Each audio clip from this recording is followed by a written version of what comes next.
నమస్కారం. SRK city news కు స్వాగతం. ముందుగా ముఖ్యాంశాలు. తమ కుటుంబంపై హత్యాయత్నం కుట్ర జరుగుతోంది. వైసీపీ నేత రుద్రగోపి ఆరోపణ. ఎస్ జానకి మృతి భారత సంగీత లోకానికి తీరని లోటు. జానకి మృతికి నివాళి అర్పించిన కళాకారులు. తిరుపతిలో ఘనంగా జరిగిన కురబకుల సమావేశం. ఇక వార్తల్లోని వివరాలు. భారతీయ సినీ సంగీత ప్రపంచంలో తన మధుర గానామృతంతో కోట్లాది మంది హృదయాలను అలరించిన గాన కోకిల ఎస్ జానకి మరణం భారతీయ సంగీత రంగానికి తీరని లోటని రాయలసీమ రంగస్థలి చైర్మన్ గుండాల గోపీనాథ్ రెడ్డి ఆవేదన వ్యక్తం చేశారు. మధుర గాయని జానకి మృతికి సంతాప సూచకంగా రాయలసీమ రంగస్థలం ఆధ్వర్యంలో తిరుపతిలోని ప్రధాన తపాలా కార్యాలయం ఎదుట ఆమె చిత్రపటానికి కళాకారులు పూలమాలలు వేసి పుష్పాంజలి ఘటించి 2 నిమిషాల పాటు మౌనం పాటిస్తూ ఘనంగా నివాళులు అర్పించారు. ఈ సందర్భంగా గుండాల గోపీనాథ్ రెడ్డి మాట్లాడుతూ గానం అంటే జానకి, జానకి అంటే గానం అనే స్థాయికి ఆమె ఎదిగారని అన్నారు. 5 దశాబ్దాలకు పైగా భారతీయ సినీ సంగీతానికి ఆమె అందించిన సేవలు చిరస్మరణీయమైనవని పేర్కొన్నారు. తెలుగు, తమిళం, కన్నడం, మలయాళం, హిందీతో పాటు అనేక భారతీయ భాషల్లో వేలాది పాటలు ఆలపించి తన అపూర్వమైన గాత్ర మాధుర్యంతో సంగీత ప్రియుల హృదయాల్లో శాశ్వత స్థానం సంపాదించుకున్న మహోన్నత గాయని అని కొనియాడారు. ఆమె గాత్రం కేవలం పాట మాత్రమే కాదని, అది కోట్లాది మంది జీవితాల్లో భావోద్వేగాలకు రూపమని అన్నారు. ప్రేమ, భక్తి, మాతృత్వం, విరహం, ఆనందం, విషాదం ప్రతి భావాన్ని తన స్వరంతో సజీవంగా ఆవిష్కరించిన అరుదైన గాన సరస్వతిగా జానకి చిరకాలం గుర్తుండిపోతారని తెలిపారు. జానకి భౌతికంగా మన మధ్య లేకపోయినా ఆమె ఆలపించిన అమర గీతాలు యుగ యుగాల పాటు సంగీత అభిమానుల హృదయాల్లో మారుమోగుతాయని ఉంటాయని పేర్కొన్నారు. ఆమె ఆత్మకు శాంతి చేకూరాలని ప్రార్థిస్తూ వారి కుటుంబ సభ్యులకు రాయలసీమ రంగస్థలం తరపున ప్రగాఢ సానుభూతి తెలియజేశారు. ఈ కార్యక్రమంలో రాయలసీమ రంగస్థలం కళాకారులు పాల్గొన్నారు. ప్రముఖ గాయని ఎస్ జానకి గారు నిన్న మరణించడం చాలా బాధాకరం. ఈ సందర్భంగా రాయలసీమ రంగస్థలి ఆధ్వర్యంలో కళాకారులు, గాయని జానకి గారి అభిమానులు అందరూ కలిసి ఈరోజు స్థానిక ప్రధాన తపాలా కార్యాలయం వద్ద ఆమె చిత్రపటానికి పుష్పాంజలి ఘటించి ఘన నివాళి అర్పించాము. ముఖ్యంగా జానకి గారి పాటలంటే చిన్న పాప నుంచి ముదసలి వరకు ప్రతి ఒక్కరూ ఆమె పాట వింటుంటే ఎంతో తన్మయత్వంతో ఆనందంగా ఉంటారు. అలాంటి గాయని మన జానకి గారు. ఆమె తెలుగు, తమిళం, హిందీ, కన్నడ, మలయాళం అలా పలు భాషల్లో 48,000 పైచిలుకు పాటలు పాడి అందరి హృదయాలను దోచుకున్నారు. అలాంటి గొప్ప గాయని మన జానకి గారు. ఎన్నో అవార్డులు ఆమె సొంతమైంది. నంది అవార్డు తీసుకున్నారు. అందరి ప్రశంసలు పొందారు. ఆమె నిన్న మరణించడం చాలా బాధాకరం. ముఖ్యంగా ఆమె పాటలు సినిమాలో చిన్న పాప గొంతు, అలాగే పెద్ద ముదుసలి వరకు గొంతు, ఆమె వారు వెండి తెరపైన నటిస్తుంటే ఆమె కంఠంతో వారే పాడుతున్న విధంగా అలాంటి గొంతు మన గాయని జానకి గారు. ఈరోజు మనం మధ్య లేకపోయినా ఆమె పాటల రూపంలో మనకి ఎప్పుడూ మన హృదయాల్లో చిరంజీవిగానే ఉంటారు. ఈరోజు ఆమె ఆత్మకు శాంతి కలగాలని రాయలసీమ రంగస్థలి కళాకారులు భగవంతుని ప్రార్థిస్తున్నారు. జానకమ్మ గారు ఆమె పాట పాడుతూ ఉంటే చిన్న పిల్లల కాడ్నుంచి పెద్ద వయసు వాళ్ళదాకా తలవపరిచింది. అటువంటి గాన సుధామయ్య ఆమె. దాదాపుగా 86వ సంవత్సరం కూడా ఆమె తమిళనాడులో కచేరీలు చేసిందంటే అతిశయోక్తి కాదు. కానీ ఆమె భర్త మాత్రము ఆమెను ఒక బిడ్డలాగా చూసుకునేవాడు. ఈ గాన కోకిల్ని విడిచిపెట్టకూడదు అనేటువంటి ఒక ఇదితో ఆమె మాధుర్యానికి ప్రాణం పోసేవాడు ఆయన భర్త. ఆ భర్త చనిపోయిన తర్వాత ఆయన వియోగంతో కొంతకాలం మదన పడింది. మరలా కొడుకును చూసుకుంటూ బ్రతుక్కుంటూ వచ్చింది. కొడుకు కూడా ఇటీవలే ఒక సంవత్సరం 10 నెలల క్రితం స్వర్గస్థులు అయినారు. ఆ వ్యధ కూడా ఆమెకి ఎక్కువైపోయింది.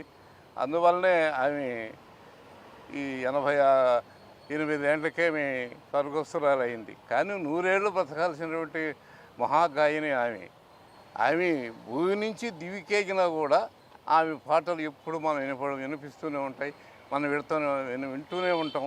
అలాంటి మధుర గాయనికి ఈరోజు కళాంజలిలో అర్పిస్తూ ఉంది రాయలసీమ రంగస్థలి. వైఎస్ఆర్సీపీ నాయకుడు అశోక్ రెడ్డి తనపై తన కుటుంబంపై హత్య ప్రయత్నానికి కుట్ర పన్నుతున్నారని, తమకు తీవ్ర ప్రాణహాని ఉందని రుద్రగోపి ఆవేదన వ్యక్తం చేశారు.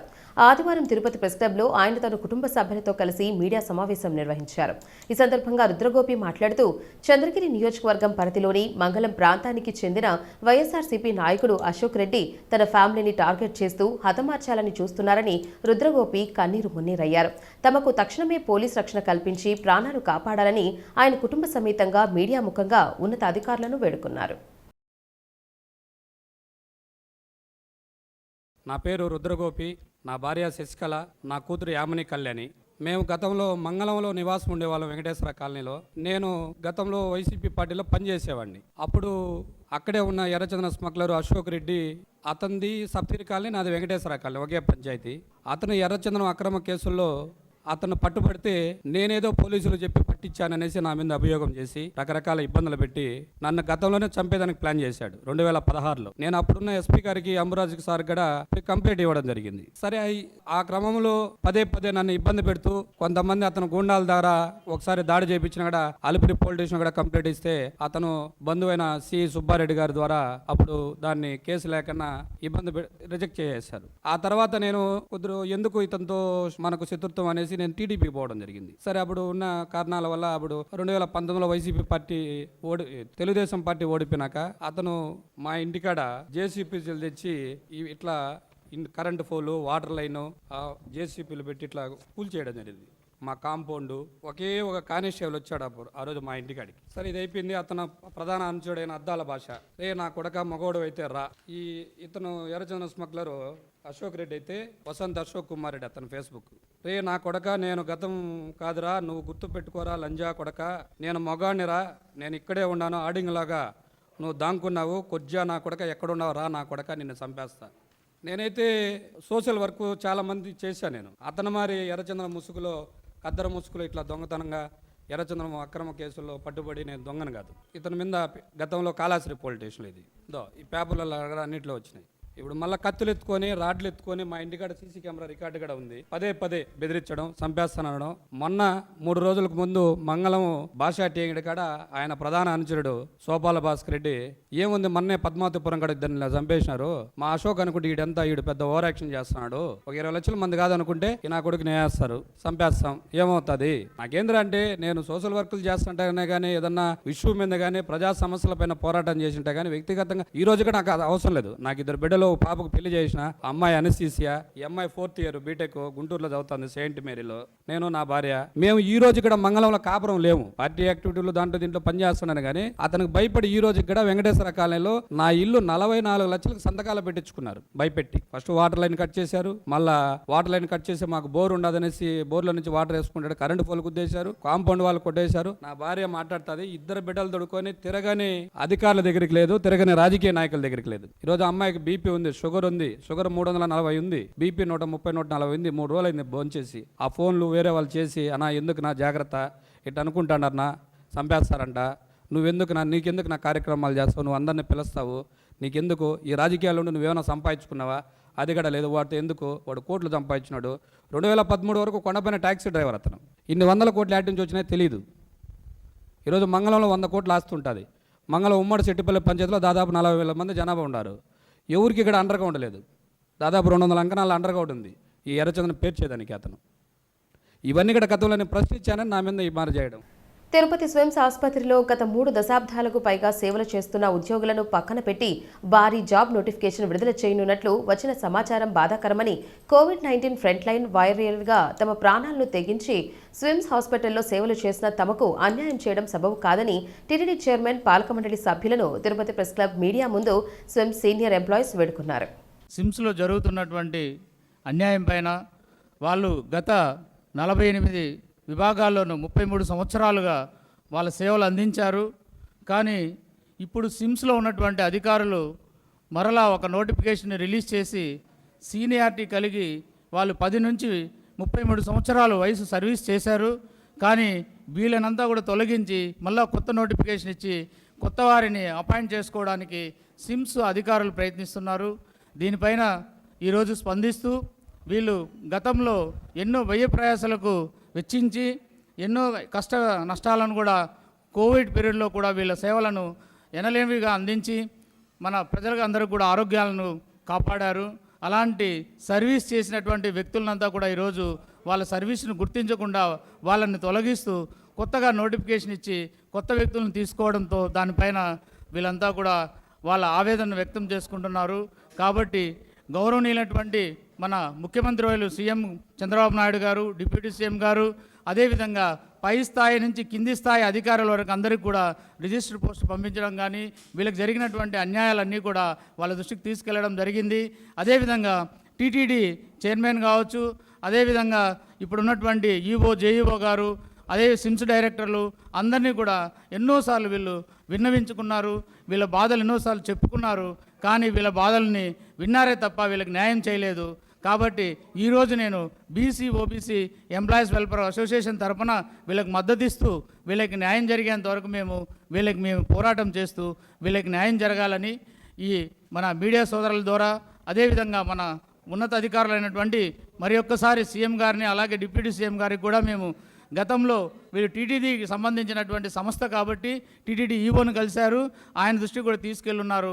వాళ్ళందరూ కూడా వీళ్ళకి న్యాయం కలిగే విధంగా వీళ్ళని తొలగించకుండా కొత్త నోటిఫికేషన్ గెజిట్ ఇస్తున్నా కానీ గతంలో ఉన్న వాళ్ళని అలానే ఉంచుకొని వీళ్ళ తర్వాత ఉన్న వాళ్ళకి కొత్తగా అపాయింట్ చేసుకోవాలని.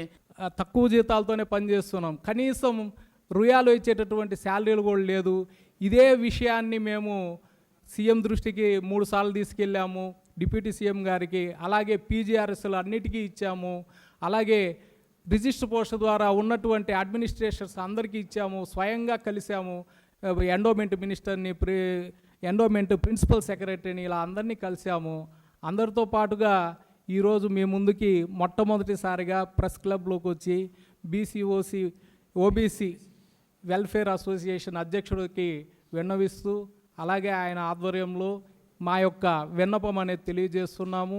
మా యొక్క సమస్యలపైన ముఖ్యమంత్రి గారి నుంచి టీటీడీ చైర్మన్ ఈఓ గారి ద్వారా కూడా ఈ యొక్క సమస్యలను పరిష్కరించాలని అభ్యర్థిస్తున్నామే తప్ప మరొకటి కాదు. ఇంతకాలానికి మేము చేస్తున్న సేవలకు ఒక గుర్తింపునిమ్మని మాత్రం అడుగుతున్నాము. కాబట్టి మా Covid front line warriors SVIMS ఉద్యోగులకు న్యాయం చేయవలసిందిగా విన్నవించుకుంటూ సెలవు తీసుకుంటున్నాం సార్. తమ కుమార్తెకు న్యాయం కావాలంటూ జిల్లా ఎస్పీకి ఫిర్యాదు చేస్తూ వేడుకుంది అవిలాలకు చెందిన రవణమ్మ. ఆదివారం తిరుపతి ప్రెస్ క్లబ్లో మీడియాతో మాట్లాడుతూ తంగవేలు అనే వ్యక్తి తమ కుమార్తెను ప్రేమ పేరుతో మోసం చేసి పెళ్లి చేసుకుంటానని నమ్మించి ఇబ్బందికి బెదిరింపులకు పాల్పడుతున్నాడని ఆమె ఆరోపించింది. తనపై మానసిక ఒత్తిడి తీసుకొస్తూ సోషల్ మీడియాలో కూడా వేధిస్తున్నారని ఫిర్యాదులో పేర్కొంది. సంబంధిత వ్యక్తిపై చట్టపరమైన చర్యలు తీసుకొని తనకు రక్షణ కల్పించాలని ఎస్పీని కోరింది. ఈ ఘటనపై పోలీసులు విచారణ చేపట్టాల్సి ఉంది.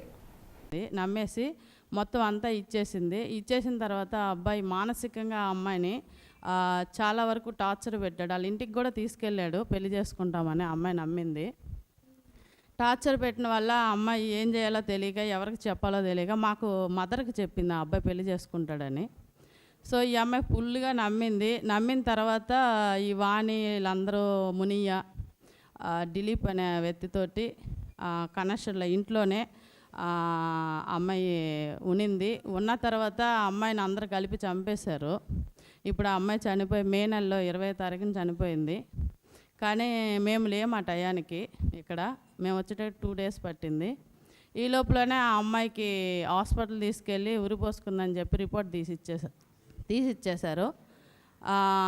కేసు పోలీస్ స్టేషన్కి కూడా వెళ్ళింది కూడా ఆ అమ్మాయే వాళ్ళకి ఫోన్ చేసింది. మేము వచ్చేటప్పటికి మొత్తం క్లియర్ చేసేసారు ఆ అమ్మాయిని చంపేసి. ఏ ప్రూఫ్లు దొరకలేదు, ఫోన్ కూడా దొరకలేదు. అక్కడ ప్రూఫ్లు కూడా లేక మేము ఏం చేయాలో తెలియక షాక్లో ఉండిపోయాము. ఆ అమ్మాయి అంత ధైర్యంగా ఉన్న అమ్మాయి అంత వీక్గా చనిపోయిందంటే దీనికి దిలీప్ మదరు, తర్వాత వాణి, ఇందులో ముని అనే అతను, వాళ్ళ మామయ్య ఎవరో డబ్బులు ట్రాన్స్ఫర్ చేసుకున్నారు ఇందులో చాలామంది. సో వీళ్ళు ముఖ్యంగా ఈ వాణి, దిలీపు, ముని అనేవాడు ముఖ్యంగా ఉన్నారు. మేము పోలీస్ కట్ట ఇప్పుడు 1.5 నెలలు తిరుగుతున్నాము. సార్ మాకు కేసు రాయండి, కేసు పెట్టండి అనేసి. వాళ్ళు అసలు సార్ కానీ మేడం కానీ కానిస్టేబుల్ వాళ్ళు ఎవరు కూడా పట్టించుకోవట్లే. మాకు కేసు పెట్టేదానికి మాకు అవకాశం లేదనేసి వాళ్ళు చెప్తున్నారు. అమ్మాయి ఒక వీడియో పెట్టిందని. కానీ అది నిజం అనేది తర్వాత మమ్మల్ని కూడా ఇంట్లోంచి వెళ్ళిపోమని, పిల్లల్ని తీసుకోమని వెళ్ళిపోమని ఆ అమ్మాయిని బెదిరించి ఆ అమ్మాయిని చంపేశారు. మాకు ప్రూఫ్లు ఇన్ని ఉన్నా కూడా మాకు కేసు కావాలని అడిగితే కేసు పెట్టట్లేదు. సో ఈ అబ్బాయి మాట్లాడిన ఆడియో రికార్డ్స్ ఉన్నాయి. ఆ అబ్బాయి చాలా మందితో అమ్మాయిలతోటి ఉన్నాడు, ఫోటోలతోటి. చూడండి, ఈ ఫొటోస్ అన్నీ ఆ అబ్బాయే. చాలామంది అమ్మాయిల్ని మోసం చేశాడు. ఈ ఫోటోలన్నీ కూడా పోలీసులకి చూపించి మా అమ్మాయిని ఇంతగా మోసం చేశాడు డబ్బు పరంగా. ఆ అమ్మాయి ఒంటరిగా ఉంది, మానసికంగా చంపేశాడు. ఈ అన్ని ఫోటోలు వేరే వేరే అమ్మాయిలతో ఉన్నాయి. మా మనీ పరంగా కూడా అందరి దగ్గర తీసుకొని ఈ అమ్మాయి దగ్గర కూడా అలాగే తీసుకున్నారు. మానసికంగా బూతులతో తిట్టిన వీడియోస్ రికార్డ్స్ ఉన్నాయి మా దగ్గర. పోలీసులకి మేము ఇవన్నీ చూపించాము. కానీ వాళ్ళకి అవన్నీ ప్రూఫ్లు వద్దంట, ఆమె చనిపోయింది ఆమె ఇష్టపూర్వకంగా అని చెప్పి చెప్తున్నారు. కానీ మా దగ్గర ఇన్ని ఉన్నా కూడా వాళ్ళ కేసు తీసుకోకపోతే మేము ఏం చేయాలో తెలియలే. అందుకే మేము మీడియాకి వచ్చాము. 2 పిల్లలను పెట్టుకొని తల్లిగా, నేను వాళ్ళ అమ్మని తల్లిగా నేను ఒకటే కోరుకుంటున్నాను, ఆ అబ్బాయికి ఇలాంటి ఇంతమంది అమ్మాయిలను మోసం చేసినాడు బయట ఎలా తిరగాలి, ఆ అబ్బాయి కంపల్సరీ కేసు అయ్యి ఆ అబ్బాయి జైలుకి వెళ్ళాలని నేను అనుకుంటున్నాను. ప్లీజ్ నాకు సహాయం చేయండి. ఇక్కడికి వచ్చి మాట్లాడే కారణం ఇదొక్కటే న్యాయం జరుగుతుందని మేము అడుగుతున్నాం. అన్నమయ్య జిల్లా పొంగనూరు పట్టణంలో పొంగనూరు మదనపల్లె లయన్స్ క్లబ్ల సంయుక్త ఆధ్వర్యంలో నిర్వహించిన ఉచిత కంటి వైద్య శిబిరానికి విశేష స్పందన లభించింది. కంటి సమస్యలతో బాధపడుతున్న ప్రజలు పెద్ద సంఖ్యలో హాజరై వైద్య సేవలు పొందారు. పొంగనూరు పట్టణంలోని బిఎంఎస్ క్లబ్ భవనంలో ఆదివారం పొంగనూరు మదనపల్లె లయన్స్ క్లబ్ల సంయుక్త ఆధ్వర్యంలో ఉచిత కంటి వైద్య శిబిరాన్ని నిర్వహించారు. ఈ శిబిరంలో ప్రముఖ నేత్ర వైద్యులు కంటి సంబంధిత సమస్యలతో వచ్చిన రోగులను పరీక్షించి అవసరమైన వైద్య సేవలు అందించారు. శిబిరానికి దాదాపు 60 మందికి పైగా రోగులు హాజరై కంటి పరీక్షలు చేయించుకున్నారు. వైద్యుల పరీక్షల అనంతరం 18 మంది రోగులకు ఉచితంగా కంటి శస్త్రచికిత్సలు నిర్వహించనున్నట్లు నిర్వాహకులు తెలిపారు. ఈ సందర్భంగా Lions club district ambassador doctor Shiva మాట్లాడుతూ, లయన్స్ క్లబ్ ఆధ్వర్యంలో పొంగనూరు గత 23 సంవత్సరాలుగా ఇలాంటి స్వచ్ఛంద సేవా కార్యక్రమాలు నిర్వహిస్తున్నామని, లయన్స్ క్లబ్ ఆధ్వర్యంలో డయాలసిస్ సెంటర్ ద్వారా ఎందరికో అందుబాటులో ఉచిత డయాలసిస్ సేవలు అందిస్తున్నామని అన్నారు.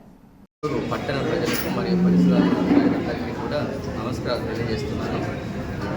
లయన్స్ క్లబ్ పొంగనూరు నోబుల్ గత 25 సంవత్సరాలుగా అనేక సేవా కార్యక్రమాలు చేస్తుంది. ప్రతి నెల 2వ ఆదివారం ఉచిత నేత్ర చికిత్స శిబిరం, తర్వాత ప్రతి నెల మొదటి శుక్రవారం గుండె చికిత్స శిబిరం, ప్రతి నెల 4వ శనివారం ఎముకలకు సంబంధించిన చికిత్స శిబిరం, ప్రతి నిత్యము డయాలసిస్ సేవలు. ఇన్ని సేవలు చేస్తూ ఉంది. ఈ సంవత్సరం కొత్త టీం మహేందర్రావు గారి అధ్యక్షతన ఈ సంవత్సరం కూడా అనేక సేవా కార్యక్రమాలు చేస్తుంది. ఐ క్యాంపులు, తర్వాత వచ్చి బ్లడ్ డొనేషన్ క్యాంపులు, అదేవిధంగా డయాలసిస్ సేవలు, గుండె సంబంధించినటువంటి జబ్బులకు సంబంధించినటువంటి, తర్వాత ఈ సంవత్సరం నుంచి విద్యార్థులు కూడా కొంచెం ఎక్కువ చేయాలనే ఉద్దేశంతో లియో క్లబ్ అని కూడా కొంచెం యాక్టివ్గా చేశాము. నకిలీ పత్రాలతో సుమారు 50 కోట్ల విలువైన భూమిని రిజిస్ట్రేషన్ చేయించేందుకు చేసిన యత్నాన్ని మదనపల్లె సబ్ రిజిస్ట్రార్ అప్రమత్తతో అడ్డుకున్నారు. ఈ ఘటనలో వెంగళ ఉమానరేషన్ పోలీసులు అరెస్ట్ చేయగా బాల సరస్వతమ్మ, బాల గణేష్ పరారీలో ఉన్నారు. సబ్ రిజిస్టర్ ఎం గురుస్వామి ఫిర్యాదు మేరకు మదనపల్లె 1 టౌన్ పోలీసులు సంబంధిత బిఎన్ఎస్ సెక్షన్ల కింద కేసు నమోదు చేసి దర్యాప్తు చేపట్టారు. నిందితులు నకిలీ పత్రాలతో ఆస్తిని రిజిస్ట్రేషన్ చేయించేందుకు ప్రయత్నించడంతో క్లబ్లో ఆయన మీడియాతో మాట్లాడుతూ, కరుణాకర్ రెడ్డి తన పబ్బం గడుపుకోవడానికి తిరుమలపై అసత్య ఆరోపణలు చేస్తే చూస్తూ ఊరుకోమని హెచ్చరించారు. అతి పవిత్రమైన తిరుమల శ్రీవారి ఆలయంపై, ఆలయ వ్యవహారాలపై మాజీ చైర్మన్ భూమన కరుణాకర్ రెడ్డి పనిగట్టుకుని విమర్శలు చేయడం, నిందారోపణలు చేయడం తగదని హిందూ సంఘం నాయకులు ఓంకార్ హితో పలికారు. తిరుపతి ప్రెస్ క్లబ్లో ఆయన మీడియాతో మాట్లాడుతూ, కరుణాకర్ రెడ్డి తన పబ్బం గడుపుకోవడానికి తిరుమలపై అసత్య ఆరోపణలు చేస్తే చూస్తూ ఊరుకోమని హెచ్చరించారు. రెడ్డి గారు ప్రెస్ మీట్ పెట్టడం జరిగింది. దానికి కొన్ని రోజుల క్రితం కూడా ఒక ప్రెస్ మీట్ పెట్టుతూ, తిరుమలలో దారుణాలు జరిగిపోతున్నాయి, తిరుమలలో అన్యాయం జరిగిపోతుంది, సాక్షాత్తు వెంకటేశ్వర స్వామి దేవాలయానికి కూతవేటి దూరంలో అక్రమంగా తట్టలు పెట్టారు, దాని వెనకాల టీటీడీ చైర్మన్ బిఆర్ నాయుడు గారు ఉన్నారని చెప్పారు.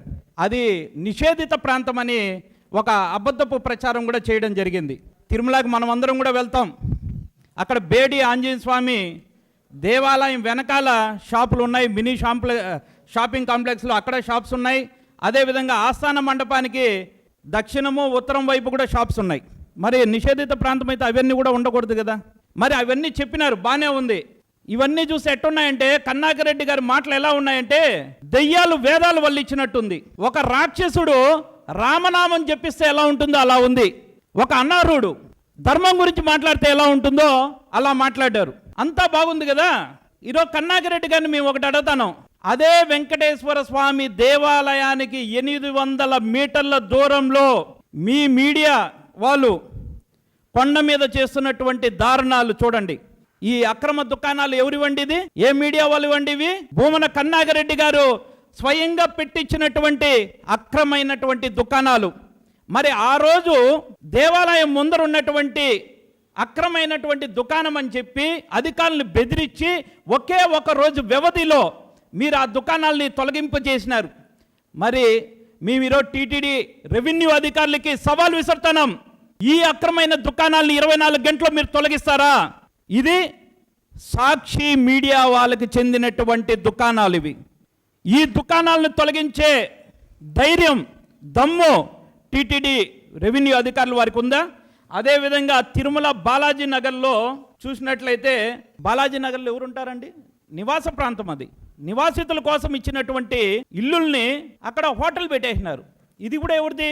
సాక్షి మీడియా వారికి సంబంధించినటువంటి 2 ఇల్లుల్ని హోటల్గా మార్చేసి ప్రతి నెల లక్షలాది రూపాయలు అర్జిస్తున్నారు. హెల్త్ ఆఫీస్ వాళ్ళు, అదేవిధంగా రెవెన్యూ వాళ్ళు బాలాజీ నగర్ మొత్తం కూడా సంచరించి అక్రమంగా ఏమన్నా వ్యాపారాలు చేస్తాంటే వాళ్ళు అన్నింటిని కూడా మూసివేపించారు. మరి ఈ రెండింటి జోలికి మాత్రం పోలేదు. ఎందుకంటే ఇది భూమన కరుణాకర్ రెడ్డి మనిషి కాబట్టి. అంటే కూటమి ప్రభుత్వం వచ్చి 2 సంవత్సరాలైనా ఈ రోజుటికి తిరుమలలో భూమన కరుణాకర్ రెడ్డి గారి అరాచకాలే కొనసాగుతూ ఉన్నాయి. దీనికి అధికారులు వత్తాసు పలుకుతున్నారు. ఇది వాస్తవం. కావాలంటే మీరు కూడా విచారణ చేసుకోవచ్చు.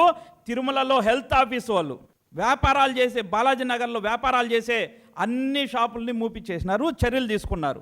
మరి ఈ రెండింటికి మాత్రం ఎందుకు వెళ్ళలేదు? కారణం సాక్షి. ఇక్కడ ఇది వచ్చేసి ఈ షాపులు ఎక్కడ ఉంటాయంటే మెయిన్ షాపింగ్ కాంప్లెక్స్కి వెస్ట్ సైడ్ ఇక్కడ ఉంటాయన్నమాట. ఇవన్నీ కూడా భూమన కరుణాకర్ రెడ్డి గారు పెట్టించినటువంటి అక్రమైనటువంటి దుకాణాలు. దీంట్లో సాక్షి విలేకరులకి అక్రమంగా దుకాణాలు ఉన్నాయి. ఈ విషయాన్ని నిన్న ఒక పత్రిక యాజమాన్యం వారు కూడా నిన్న సోషల్ మీడియాలో పెట్టారు. మరి ఈ రోజుటి వరకు చర్యలు లేదు. అదే కరుణాకర్ రెడ్డి గారు ఆలయం ముందు షాప్ ఉంది, ఆ షాపుని తీసేయమంటే అధికారులు, రెవెన్యూ అధికారి, ఎస్టేట్ ఆఫీసర్ వెంకటేశ్వర్లు గారు వెంటనే స్టేట్మెంట్ ఇచ్చి నాకు సంబంధం లేదది అని చెప్పారు, అని తీపిచ్చేసినారు కూడా వెంటనే దాన్ని. మరి నేను ఈరోజు అడుగుతానా, మరి ఒక బాధ్యత కలిగినటువంటి ఒక పత్రికా యాజమాన్యం వారు నిన్న అధికారులకు ఫిర్యాదు చేశారు. సోషల్ మీడియాలో మీ అందరి దృష్టికి కూడా తీసుకుని వచ్చి 24 గంటలు దాటేసినా కూడా ఈ రోజుకి ఆ ఎస్టేట్ ఆఫీసర్ కనీసం ఈ దరిదాపులోకి పోయేదానికి కూడా భయపడుతున్నాడు. కారణం భూమన కరుణాకర్ రెడ్డి గారు. ఆంధ్రప్రదేశ్ కురుబన్ కురువం అండ్ దంగల్ సంఘం ఆత్మీయ సమావేశం స్థానిక లీలామహల్ సర్కిల్లోని సాయి ఎన్జిఎం గార్డెన్ నందు ఘనంగా జరిగింది. ఈ సమావేశానికి ముఖ్య అతిథులుగా కర్ణాటక మాజీ ఎమ్మెల్సీ, మాజీ మంత్రి, 5 సూత్రాల చైర్మన్ హెచ్ఎం రేవన్న, మహారాష్ట్ర రాజ్యసభ నూతన ఎంపీ రామ్రావ్ జాకరన్, కర్ణాటక, తెలంగాణ నాయకులు పాల్గొన్నారు. కార్యక్రమంలో రేవన్న మాట్లాడుతూ, ఇంతవరకు ఆంధ్రప్రదేశ్లో ఎమ్మెల్సీలుగా కురబలకు అవకాశం ఇవ్వలేదని, ఈసారి తప్పకుండా 2 ఎమ్మెల్సీలు నామినేటెడ్ పోస్టులు స్థానిక సంస్థల ఎన్నికలలో తగిన ప్రాతినిధ్యం కల్పించాలని, తిరుపతి పట్టణంలో 5 ఎకరాల భూమి 5 కోట్ల నిధులు మంజూరు చేయాలని, కనక మండపం, కనక హాస్టల్ మరియు కనక భవనం నిర్మాణం కోసం నిధులు కేటాయించాలని కోరారు. కురుబ కులం కోసం పోరాడుతున్న సౌత్ ఇండియా కురుబ సంఘం మరియు ఓబీసీ సౌత్ ఇండియా అధ్యక్షులు జబ్బల శ్రీనివాసులకి ఎమ్మెల్సీ పదవి కేటాయింపు కోసం సభ మొత్తం ఏకవాక్య తీర్మానం చేశారు. జబ్బల శ్రీనివాసులకి ఎమ్మెల్సీ కేటాయింపుపై తొందరలోనే సౌత్ ఇండియా కురుబ సంఘం నాయకులు ఆంధ్రప్రదేశ్ ముఖ్యమంత్రి నారా చంద్రబాబు నాయుడుని, టీడీపీ జాతీయ వర్కింగ్ ప్రెసిడెంట్ నారా లోకేష్ని కలిసి విన్నవించనున్నారని తెలిపారు. మహారాష్ట్ర ఎంపీ రామారావు మాట్లాడుతూ బీజేపీ జాతీయ అధ్యక్షులు నితిన్ నవీన్ని హోంమంత్రి అమిత్ షాని కలిసి ఎమ్మెల్సీగా జబ్బల శ్రీనివాసులకి అవకాశం కల్పించాలని విన్నవించుకున్నానని తెలిపారు. సౌత్ ఇండియా కురవ సంఘం అధ్యక్షులు జబ్బల శ్రీనివాసులు మాట్లాడుతూ సౌత్ ఇండియా కురవ సంఘం ఆధ్వర్యంలో త్వరలో ముఖ్యమంత్రి నారా చంద్రబాబు నాయుడుని కలిసి కుప్పంలో ఇచ్చిన హామీ ప్రకారం 2 ఎమ్మెల్సీ స్థానాలు కేటాయించాలని, ప్రతి గుడిలోనూ మెంబర్స్గా డైరెక్టర్లుగా అవకాశాలు కల్పించాలని, స్థానిక సంస్థలలో రాజకీయ ప్రాముఖ్యత ఇవ్వాలని, అలాగే కురుపులకు నామినేటెడ్ పదవులు కేటాయించాలని, కురుబల అభివృద్ధి కోసం నిత్యం శ్రమిస్తున్న జబ్బల శ్రీనివాసులకు ఎమ్మెల్సీ పదవి కేటాయించాలని, తొందరలో నాయకులు అందరినీ కలుపుకొని ముఖ్యమంత్రిని కలవనున్నారని తెలిపారు. శ్రీనివాస్ నేతృత్వంలో ఈడ మేము చేస్తున్నాము. దానికి మన లీడర్ మహారాష్ట్ర నుంచి Rajya Sabha member great leader Ramarao he also understood the gathering. Our motto is in India మన దేశంలో 12 కుటుంబాలు ఉన్నాడు. కానీ ఒక్కొక్క రాజ్యంలో ఒక్కొక్క పేర్లో చెప్తారు. వాళ్ళు ఒకే అబ్రలో కావాలా అంటే మేము షెపర్డ్ ఇండియా ఇంటర్నేషనల్ చేసి మన ఎక్స్-ఎంపీ విశ్వనాథ్ గారి నేతృత్వంలో భారతదేశం కాశ్మీర్ నుంచి కన్యాకుమారి వరకు ఏకైక కమ్యూనిటీ అంటే అది కురుమన్ ధనగారు. ఖచ్చితంగా వాళ్ళ మార్గదర్శనంలో నూతనంగా ఎలక్ట్ అయినారు. 6 సంవత్సరాలు రాజ్యసభలో బీజేపీ తరఫున కొనసాగుతున్నారు. తప్పకుండా దేశంలో 10 కోట్ల మంది ఉన్న కురుబ కులము రకరకాల పేర్లతో వాళ్ళని యూనిటీ చేసి అక్టోబర్ 4వ తేదీ రామ్లీలా మైదానంలో ఆ కార్యక్రమం ఏర్పాటు చేయాలని చెప్పి పెద్దలు నిర్ణయించినారు. ఆ నిర్ణయానికి పెద్దలు ఏం చెప్పినా దానికి సంఘీభావంగా తెలియజేసుకుంటున్నాం. ముఖ్యంగా గౌరవ చంద్రబాబు నాయుడు గారు తన కుప్పం పర్యటనలో గతంలో కనకదాసు విగ్రహ ఆవిష్కరణలో కురుబ కులానికి 2 ఎమ్మెల్సీలు కేటాయిస్తామన్నారు. మా పెద్దలకు అది తెలియపరిచినాను తెల్లారి. వారు దాన్ని మనసులో పెట్టుకొని తప్పకుండా కులానికి ఎమ్మెల్సీలు మండల్లో ప్రాతినిధ్యం కావాలని వాళ్ళు కోరుకుంటున్నారు. వాళ్ళ అరుగుజాడల్లో 20 సంవత్సరాల నుంచి సుదీర్ఘంగా ఈ కురవ కులంలో సేవలు అందిస్తున్నా. కాబట్టి ప్రతి ఒక్కటి ఆలోచన చేసి భవిష్యత్తులో వాళ్ళ పెద్దలు చెప్పినట్టు వాళ్ళ అడుగుజాడల్లో నడుపుకుంటూ భవిష్యత్తులో మా కులాన్ని ఇంకా ఏకతాటి మీద తెచ్చి ఇప్పుడున్న 2 ఎంపీలు 1 మినిస్టర్ కాకుండా భవిష్యత్తులో గతంలో చంద్రబాబు నాయుడు గారు 95 స్థానిక సంస్థల్లో కర్నూలుగా జెడ్పీ చైర్మన్గా, అదేవిధంగా అనంతపూర్ జెడ్పీ చైర్మన్గా ఉమ్మడి రాష్ట్ర దీనికి అవకాశం ఇచ్చినారు. రాబోయే దాంట్లో కానీ మా కుల పెద్దలందరినీ తీసుకొని ఈ తిరుపతి సమీపాన 5 ఎకరాల భూమి 5 కోట్ల నిధులు సౌత్ ఇండియా కురుబ సంఘానికి అండ్ షెపర్డ్ ఇండియా ఇంటర్నేషనల్కి కేటాయించాలని చెప్పి మీ ద్వారా తెలియజేసుకుంటున్నాం. తిరుపతి నగరంలోని ప్రముఖ retail chain fresh today super market వార్షికోత్సవ వేడుకలు ఘనంగా జరిగాయి. మార్కెట్ విజయవంతంగా 1 సంవత్సరం పూర్తి చేసుకున్న సందర్భంగా నగరంలోని ఎంఆర్పల్లి బ్రాంచ్ వద్ద యాజమాన్యం ఆధ్వర్యంలో ప్రత్యేక సేవా కార్యక్రమాన్ని నిర్వహించారు. ఈరోజు మనం అందరం ఇక్కడ ఫ్రెష్ టుడే ఎంఆర్పల్లి బ్రాంచ్లో మనం ఉన్నాము. ఈ ఎంఆర్పల్లి బ్రాంచ్ లాస్ట్ ఇయర్ జూలై 12వ తారీఖు ఓపెన్ చేశాము. ఈరోజు ఫస్ట్ యానివర్సరీ ఇక్కడ మనము సింపుల్ అండ్ సెలబ్రేట్ చేసుకుంటున్నాము. ఈ 1 ఇయర్గా కస్టమర్లకి చాలా నాణ్యమైన కూరగాయలు మరియు తాజాగా ఉన్న ఫ్రూట్స్ అండ్ వెజిటేబుల్స్ కూడా లోయెస్ట్ ప్రైస్తో కొన్ని ఆఫర్లతో 399 కొంటే ఒక తక్కాలి ఫ్రీ, 299 కొంటే వాటర్ మిలన్ ఫ్రీ, ఇటువంటి ఆ రోజు సీజన్ తగిన విధంగా ఆ రోజుకి ఆఫర్స్ మనం పెట్టి మనం నడిపించుకుంటున్నాము. మెయిన్గా మా కంపెనీ ఫౌండర్ వచ్చి మంజుల అన్నామల సారు అండ్ ఈ డైరెక్టర్స్ వచ్చి కార్తిక్ సార్ అండ్ త్యాగరాజ్ అన్నామలే. బట్ కార్తిక్ సార్ అనే అతను company MD for is all are promoting the activities for fresh today. Everything is very honest and we also studied also in US and UK. He completed, then he started also Fresh Today development. ఫ్యూచర్లో ఈ stores కూడా మనకి ఈరోజు చెన్నై తమిళనాడు కలిపి ఒక 35 దాకా ఉన్నాయి. మన వెంకటేశ్వర స్వామి ఆశీస్సులతో భగవంతుడి ఆశీస్సులతో తొందరలో చెన్నై తమిళనాడు కలిపి ఒక 100-150 స్టోర్లు ఎదగాలని చెప్పి మేము భగవంతుని కోరుకుంటున్నాము. ఇదే విధంగా తిరుపతి ప్రజలందరూ కూడా ఈ ఫ్రెష్ టుడేని ఆశీర్వదించి ఈ బ్రాండ్ని కొంచెం ఎస్టాబ్లిష్ చేసేందుకు మా సార్కి ప్రత్యేకంగా ధన్యవాదాలు తిరుపతిలో లాంచ్ చేయడానికి. ప్లస్ మనకి ఇది కాకుండా మన బైరాపేటలో కూడా సెకండ్ బ్రాంచ్ ఇంకో బ్రాంచ్ ఒకటి ఉంది బైరాపేటలో. పార్క్ ఆపోజిట్ ఒక బ్రాంచ్ ఉంది. థర్డ్ బ్రాంచ్ మంగళంలో మంగళం మన మాన్సా ఇన్ హోటల్కి ఆపోజిట్ థర్డ్ బ్రాంచ్ మంగళం ఒకటి లాంచ్ చేస్తాం. ఫ్యూచర్లో ఇంకో ఫోర్త్ బ్రాంచ్ కూడా ఓపెన్ చేస్తాము. ప్రజెంట్ అయితే ఇవి జరుగుతున్నాయి. కాబట్టి దయచేసి తిరుపతి ప్రజలందరూ మా మీద కొద్దిగా మా బ్రాండ్ మీద కొంచెం చూసి మీరు ఎలా ఉంది అన్ని కొనుగోలు చేసుకొని మాకు మీ సపోర్ట్ అందజేయాల్సి కోరుకున్నాను. Thank you very much sir. వార్తలు ముగించే ముందు ముఖ్యాంశాలు మరోసారి. తమ కుటుంబంపై హత్యాయత్నం కుట్ర జరుగుతోంది. వైసీపీ నేత రుద్రగోపి ఆరోపణ. ఎస్ జానకి మృతి భారత సంగీత లోకానికి తీరని లోటు.